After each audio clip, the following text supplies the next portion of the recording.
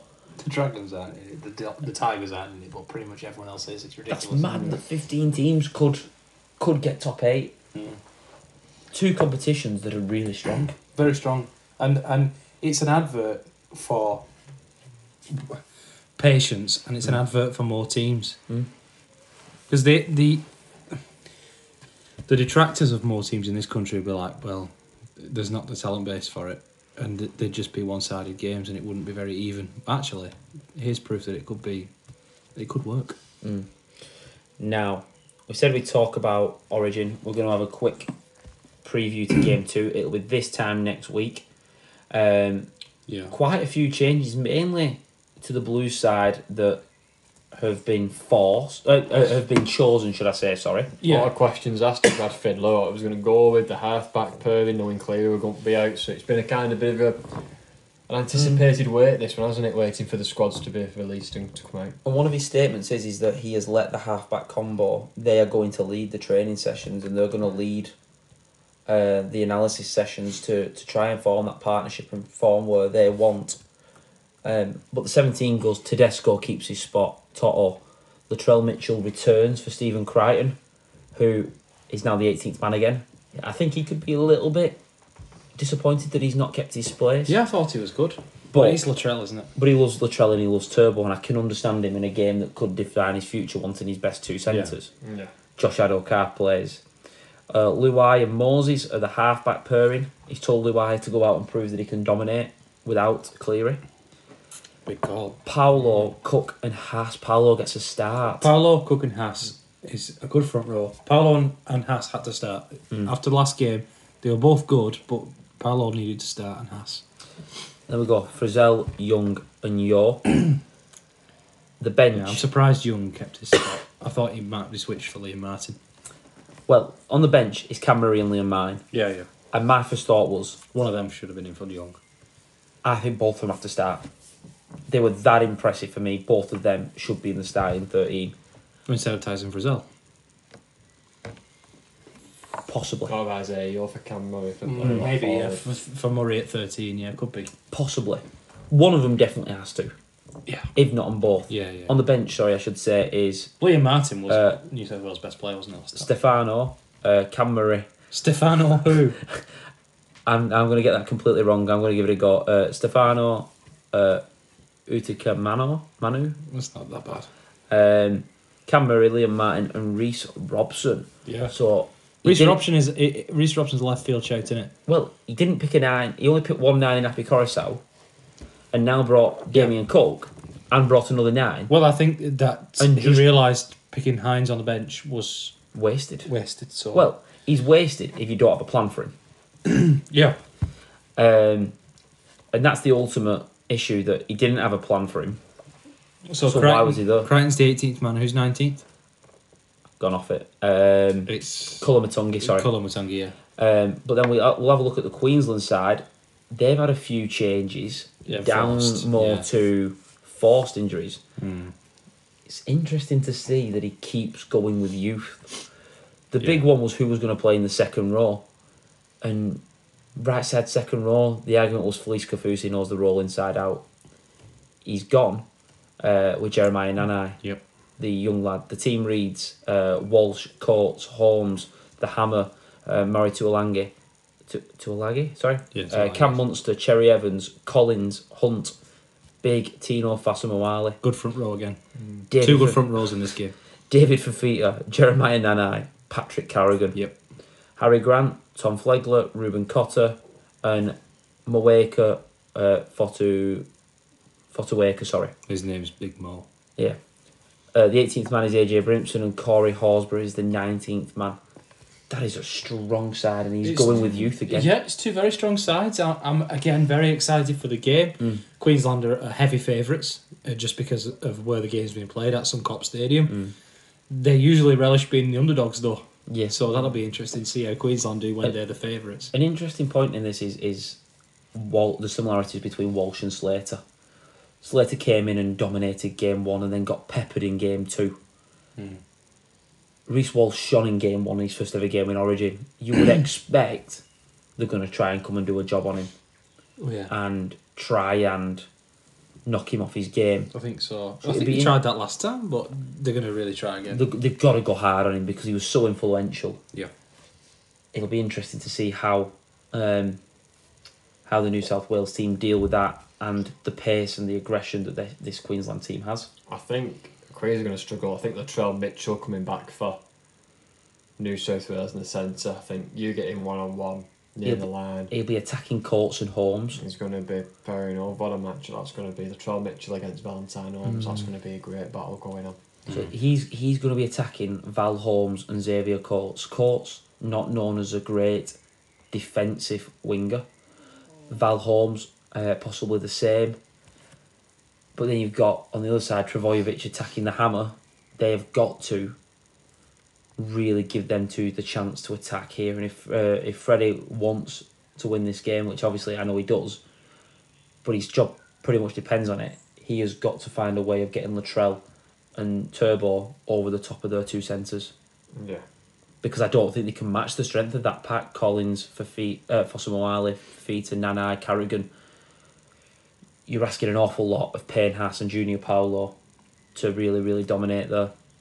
So, I know we're going to go on to the predictions in a second, but we're not going to talk about the State of Origin game. I'm going to ask you now really quickly. Game 2 in Suncorp Stadium in Queensland. Queensland are the favourite. I always like backing the underdog, but Matty, who are you going to go to win game 2? Well, I said before, Queensland relish being the underdogs. I'll tell you what, I'll go with the Blues because I want to make it interesting. I want a game 3 decider, and so let's go with the Blues. Why not? Lewis? I'm going to go Blues, like I've just said, because Latrell Mitchell's back for, and I think that's going to be. Let's have. I can see him having an absolute stormer. Yeah, let's have. I'll go Hudson Young first try again, and Latrell to be man of the match. As much as I want it to go to a decider, and I favour the Blues slightly. I'm not really massive into it. I just choose. I know we said last week, you said 2 weeks ago, everyone's got a team that they go for them, and then I said to you, well, who's your team? And you're like, oh, I don't really have one. And I said, neither do I. I just usually root for whoever loses game 1. Yeah. Because I want a decider. Yeah. But I can't see anyone but Queensland winning this. The halves are so experienced, so much pace and attack in the backs, and I think the forwards are going to dominate again. This is the great thing about Origin, though. As soon as you say, I can only see one team winning it, the other one guaranteed always does. The underdog always wins in Origin. It's remarkable. Right, that wraps up the NRL section. We're going to come back, preview the next round of Rugby League, and then the Challenge Cup, and then give you a little bit of news for you to get involved with. Thank you.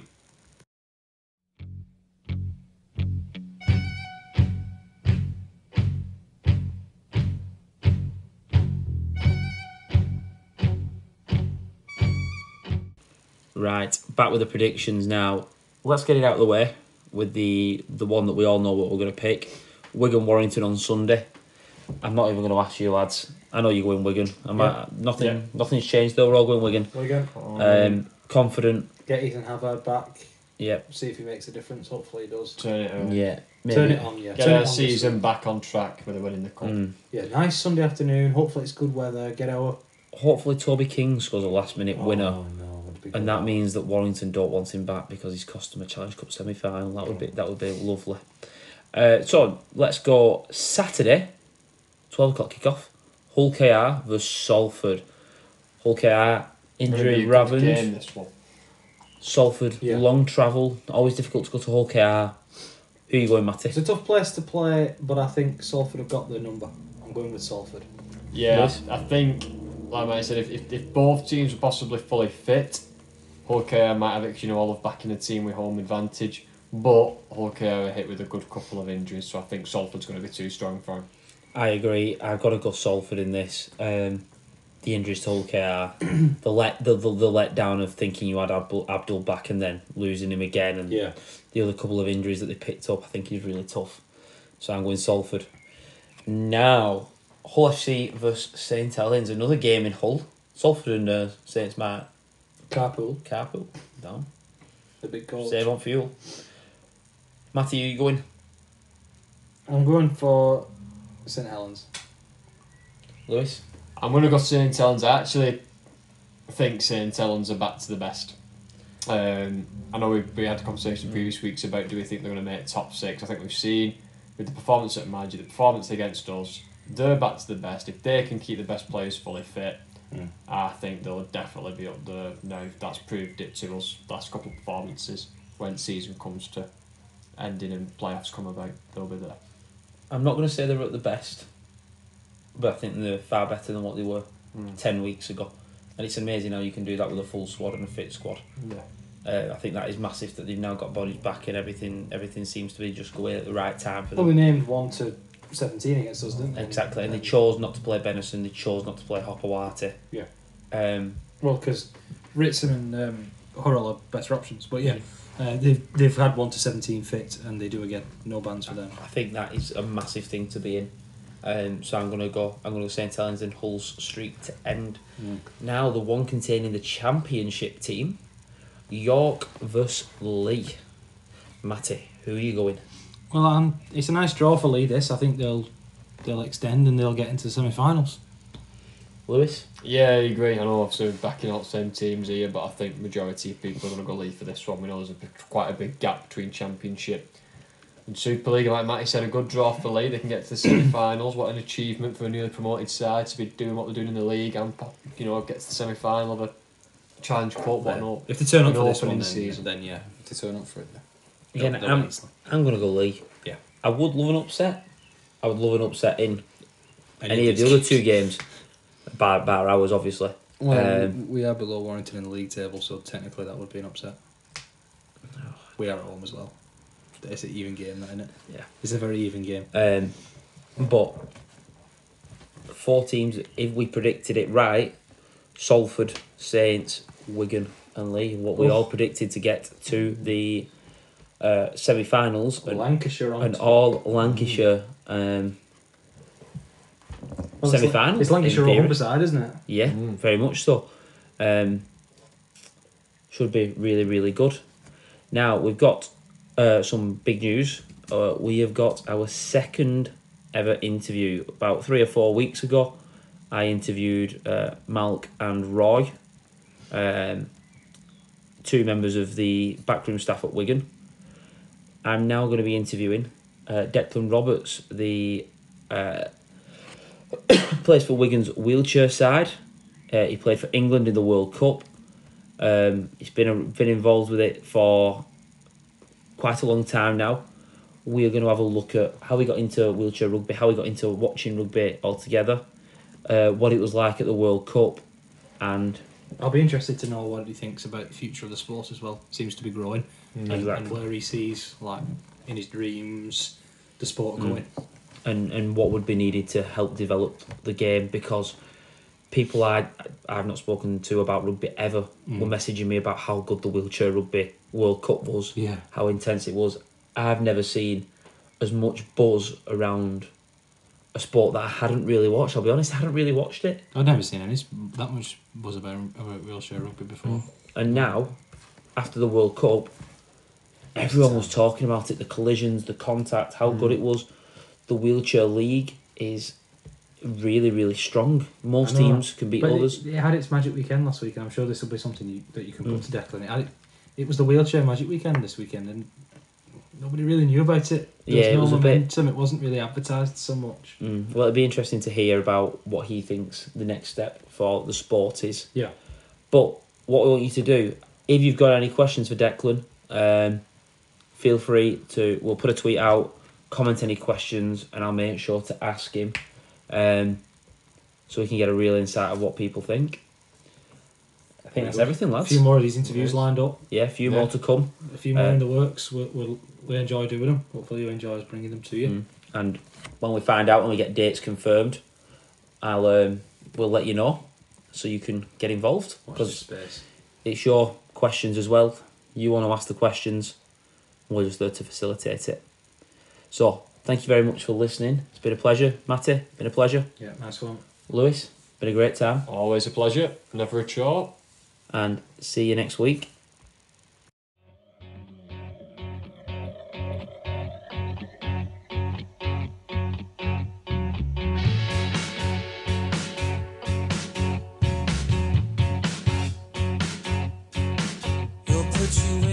trap.